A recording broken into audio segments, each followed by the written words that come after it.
Okairi, welcome back to my channel, Made Between the Pages. My name is Taylor, and today we're going to be doing my, I guess you could call this a DNF video.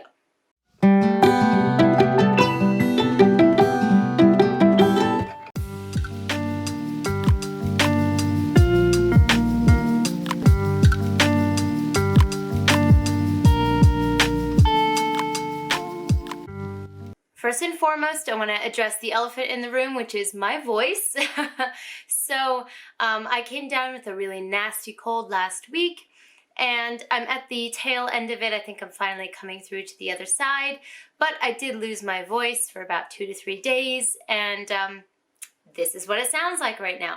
But this is the day that I have to film, so we're filming.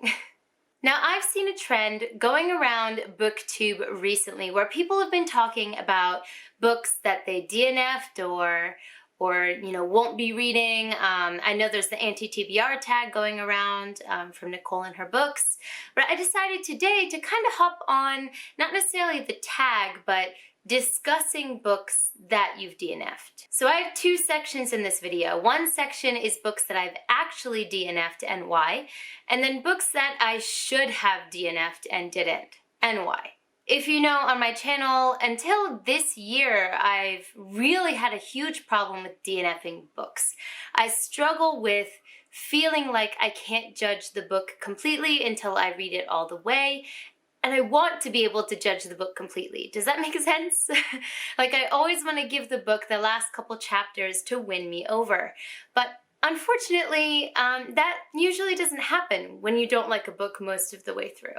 So this year I've done a lot of work, internally with myself to try to work on DNFing books more frequently. So let's get into the books I actually have DNF'd, the ones that I should have, and why that happened. Let's start with books I've actually DNF'd. So the first one is actually kind of BookTube slander, but this is, I think it's called the Dream Thieves, maybe, the second book in the Raven cycle. I read the first book, I think it's called The Raven Boys, and honestly, that should be in my should have DNF section. Like, I hated it. I didn't enjoy any of it. I gave it like 1.52 stars. But because this was early in my BookTube career, I wanted to know what the hype was about and why so many people loved it. So I pushed myself to pick up the second book. And I got like 2 to 3 chapters in and I was like, why am I doing this to myself? I'm returning this to my library immediately. So in many cases, when it comes to like popular books on BookTube, maybe before I joined or for a younger audience, usually I can understand why someone likes them, even if they're not for me. But in this case, I don't get it. I don't get it at all.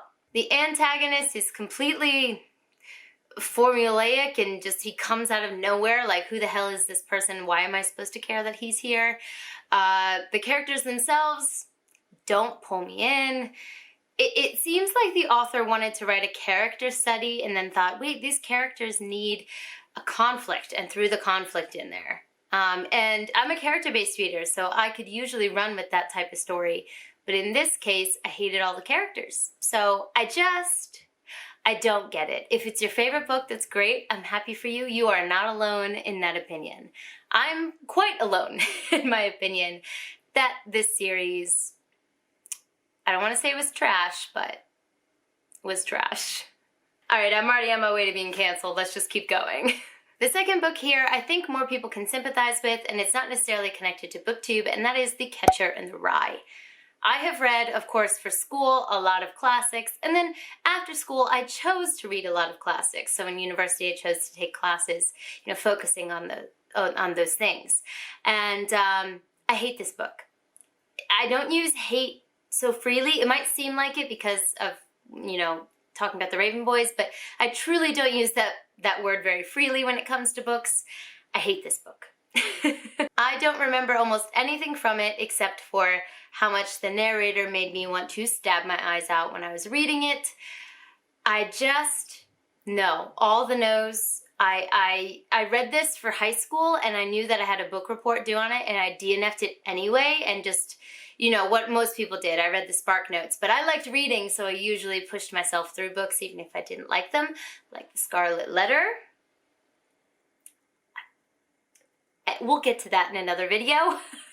But I did not push myself through this book. I couldn't. I read the Spark Notes.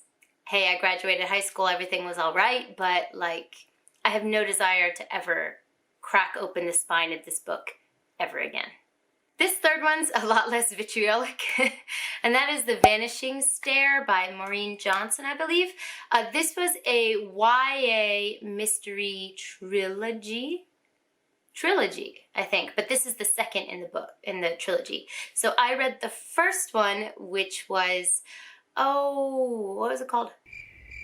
Truly Devious. So this part was my fault, and you know, I take responsibility for that, but I thought this was a standalone, so I went into Truly Devious expecting things to be kind of wrapped up at the end with a little bow.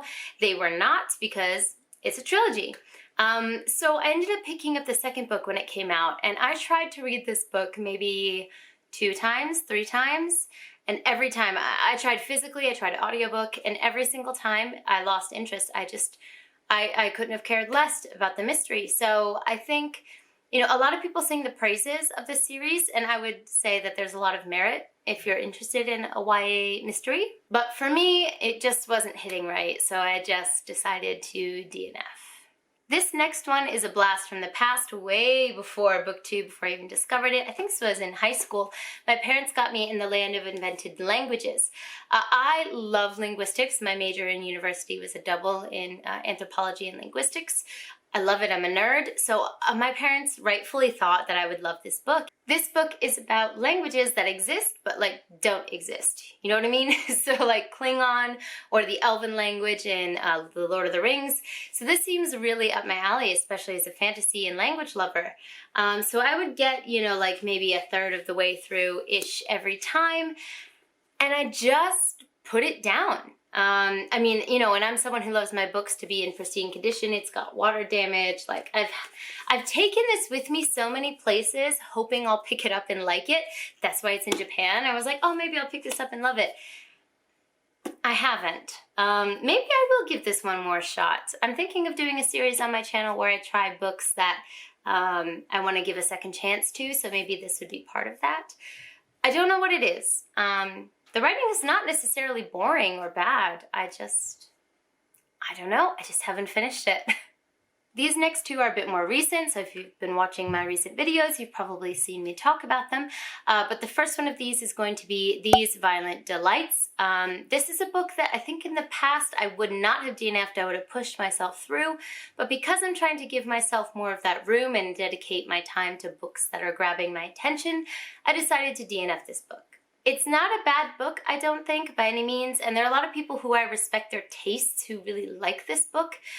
Just for me, it wasn't working. I got about 20% through it. This is a Romeo and Juliet retelling that's in, I think, 1950s Shanghai, and that sounds like something that I would love, but it just wasn't grabbing my attention. The characters weren't interesting to me, and I just kind of kept finding myself, my attention kind of moving away and thinking, oh, I gotta fold that laundry, I've got to do this, I've got to do that, rather than focusing on the book itself. So I decided to DNF it.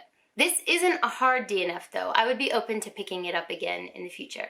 This next one is The Troop by Nick Cutter. This is my most recent DNF, and this one I would not be open to picking up again, but not through the fault of the book. If you've seen my most recent wrap-up, I talk about this book, and it is a body horror-based horror novel, and it delivers everything that it promises. But for me, the gratuitous animal torture scenes included in this book were just too much for me. That is a personal trigger of mine, and I don't like to push through that. So the book didn't do anything wrong in this case, but I just wasn't ready for those scenes when they came up. I do like Nick Cutter's writing though, so I'm interested in reading other horror novels of his that kind of that focus on different elements of horror, I would definitely be interested in that. But this book kind of has the Lord of the Flies feel to it, where there's a troop of young boys who are kind of like the Boy Scouts, and a virus, bacteria, a sickness finds its way onto the island where they're camping, and kind of, you know, things go to shit, essentially. So if you like that kind of body horror, don't mind animal torture, you could really enjoy this horror book. But for me, it just didn't match. But I will be trying other books of his in the future. Now for this last one, I was looking through my book collection, and I saw this monstrosity. I don't know why I still have this physically, why it's taking up space on my shelf. You know, She Who Must Not Be Named has kind of taken away from me talking about the series itself and the effect it had on me, like on my channel, but I just have to put this in this video because this should never have existed. I hated it from the moment I started reading it, and by the time I finished it, I was of the opinion that this would be one of the only books I'd be okay with gleefully burning. Like, I hate this book so much. No matter how you feel about the original fandom now in your life, I've never met anyone who was a fan originally who was like, this book is great, I love this edition. I've also had people tell me, you've got to see the play. The play is like, you know, what the real point of this is. Then why did you sell and market the book as something in and of itself? Why? Why would you make this thing like, how much was this? This was like 15 bucks or some shit. It was more than that. 30. I paid $30 for this. I paid $30 for this bullshit. I just had to look at it 3 times because I couldn't process that. I read to the end of this, so this, I guess, is like a bridge between the things I actually DNF'd and things I should have DNF'd. So this is the first of the things I should have DNF'd, because this added nothing to my life. I don't know why I have it physically. I'm going to get rid of this ASAP.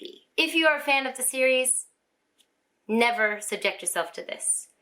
If you were a fan of the series and subjected yourself to this like me, I'm so sorry. If you're not a fan of the series and you want to read something to help you hate it more, it's a good thing to pick up. It's a good hate read. Continuing on with books I should have DNF'd, the next one is going to be All the Missing Girls. This is one of the first thrillers I ever read, and this is a book that works like backwards in time. So you start with the event, the murderous event or whatever the crime is in the book, and you work backwards to where, you know, things began. This is a really interesting premise, and I was interested to see what that kind of section of this genre had to offer, but this author was not capable of this setup. The timeline got so convoluted. I thought that maybe it was because I was new to the genre that I wasn't able to keep up with the timeline, but I'm pretty well versed in the genre now of thrillers, and that was not why. It was just not well written. I hate to say that, but the characters were also horrendous. Like, I understand having unlikable characters in your book, that can definitely serve a purpose, but they were so unlikable that I really wished all of them would have died. Like, when I kept having to read from their perspectives of their stories, I was like, why do you exist? Why do I need to be reading from your perspective right now? And I think that's a bit too far in the unlikable category for me. So I pushed through because, like I said, I was new to the genre, and I thought maybe it was me, the reader, at fault, not the book. But when I reached the ending, there was no catharsis as there should be for a thriller, or no shock as there should be for a thriller. I was just left completely disappointed. Honestly, I don't remember what the mystery of this book was, but I think it's pretty popular. So if you just Google it, it'll come up. But some girls were murdered, I'm pretty sure, and they're trying to figure out who did it. This next one was while I was on my BookTube channel, and that is The 7.5 Deaths of Evelyn Hardcastle. This was, I think, at the beginning of last year. This is, again, a mystery novel, like kind of thriller mystery mix. The concept sounds really interesting to me as someone who loves, you know, detective novels and Sherlock Holmes and things like that, kind of logically figuring out a mystery. I really like doing that. So in this book, the main character has 7 bodies that he can wake up in, and he wakes up in a different of those 7 bodies every day and gets a different perspective on this murder, this mystery. And he has to try to solve it before his 7th perspective is finished. Otherwise, it starts all over again and he doesn't remember anything. So it's a really interesting idea and I was really intrigued. But I listened to this via audiobook. I don't know if that was my big mistake or what, but I couldn't keep track of anything. This book was so confusing in the way it was set up and the way it was presented. I didn't know who was doing what or when or why, and it wasn't in a good way. It wasn't like, oh, there's this mysterious thing that I can't seem to fill in the gaps. Let me try to fill it in. It was like, wait, who is this character? Why are they important? But the author was talking as if I should remember this character from over 50 pages ago that hasn't been mentioned, you know? So I think that the setup of this book, 1, didn't work for audiobook, and 2, just didn't work for me. I will say that this wasn't a rant review on my channel because the ending of this book blew me away. It was amazing. I loved how the author did the ending. And I didn't expect it at all in a really good way. So the ending was a home run, but the entire like 500-page process of getting to that home run was unenjoyable. This next book in the should have DNF'd section is Silence by Shisaku Endo. Now, if you've seen my channel, you've heard me mention this before. This was one of my most disappointing reads of last year. I'm trying to read more Japanese fiction or translated Japanese fiction, and this book is based in the time when Christianity was heavily persecuted in Japan. If you don't know it, I live in Japan, so I'm very interested in Japanese culture and its history. And I was really interested to see what this author had to say because Japan isn't the best about talking about the negative points in its history. So I wanted to see what this author had to say. He's also very famous. Unfortunately, as I've said on my channel before, this book was dry. It was a terribly written history book, essentially. The character just walked, ate, slept, maybe got tortured a little bit, didn't have any self-reflections on that, didn't have any interactions with the characters who did the torturing to give you something interesting to think about. Then he slept some more. You know, it was just not, it was not very good. But don't let me scare you away from other works of Shisaku Endo because he's a very critically acclaimed author, and I do know people who love this book. I guess I just went into it expecting something a little more gripping, something a little less, you know, cut and dry. And maybe that's where the major disappointment came from. But yeah, this just wasn't what I was hoping it would be. And I should have DNF'd it instead of pushing myself through because I think pushing myself through has left me with this kind of bitterness towards the book that wouldn't have existed if I just let myself stop reading. The next book I should have DNF'd was A Study in Charlotte. I'm actually surprised I still have this physically as well. I think I bought it for very cheap from Target, as you can see in the States last time I was stateside. And I mentioned on this channel and in this video that I love Sherlock Holmes. So a gender-bent Sherlock Holmes seems so up my alley. I was so ready to love this.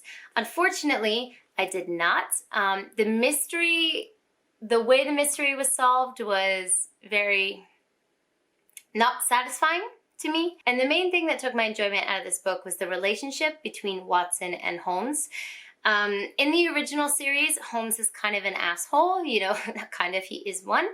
But he has his ability to solve these cases, and small acts of kindness that he does kind of makes up for that. And I like that in this book, Charlotte also kind of keeps to that. She's an asshole, essentially, a brilliant asshole. But what I hated was how Watson interacted with her. He apologizes so many times in this book. I I should have, I know that I thought about counting it and tabbing it, but this is before I kind of tabbed regularly. But it was probably over 30 times, 30 to 40 times of apologizing to her in this book when he did nothing wrong. When it was Charlotte being an asshole. And that's part of the relationship between Watson and Holmes. They are diametrically opposed personalities, but somehow they make it work. But in this book, it was just Watson saying, I'm sorry, I'm sorry, I'm sorry, and Charlotte saying, okay, well, I deign to forgive you, over and over again. And that lost all of the intricacies of the relationship between those two characters they're supposed to be emulating. And I should have DNF'd this book. Much like Silence, I have a feeling of bitterness towards this book that I shouldn't have because I pushed myself through. This next one, if you've been around my channel, you heard me talk about it. I have a whole rant review on it. I'll link it above and down below, so I'll keep this short, but that is The Moon and the Other by John Kessel. I read this for a book club that I'm a part of, and I hated this book. I hated everything about it. I hated every second of reading it, but I pushed myself through because it was part of a book club. And if I'm going to have a discussion with someone about a book, I want to know the ending. So I'm kind of torn as to whether I should have DNF'd this or I should not have, because there was a discussion waiting, to be had. But when it comes to personal enjoyment, should have DNF'd it. This is a sci-fi book about the future of humanity where we are living on the moon and multiple other planets that has a mixture of different societies that have separated themselves based on their core values. So we have a matriarchal society, patriarchal societies, Muslim-based societies, many different types. And it's about these societies interacting together and like the political scope. Sounds amazing, right? No. John Kessel dropped the ball on almost every single thematic aspect of this book and the characters themselves. I'll link the full rant review up above and down below, but just know that this is going to make my worst books of the year for 2021 100%. That concludes my DNF'd books video. Leave a comment down below if you have similar feelings for some of these books, or if you loved them and you think I'm completely wrong for having DNF'd them and I should give them another chance. I'd love to chat in the comments down below. Don't forget to subscribe, like, and click that bell. It really helps me with the algorithm and I appreciate that. But for now, I'm gonna head out. Jenny! Bye.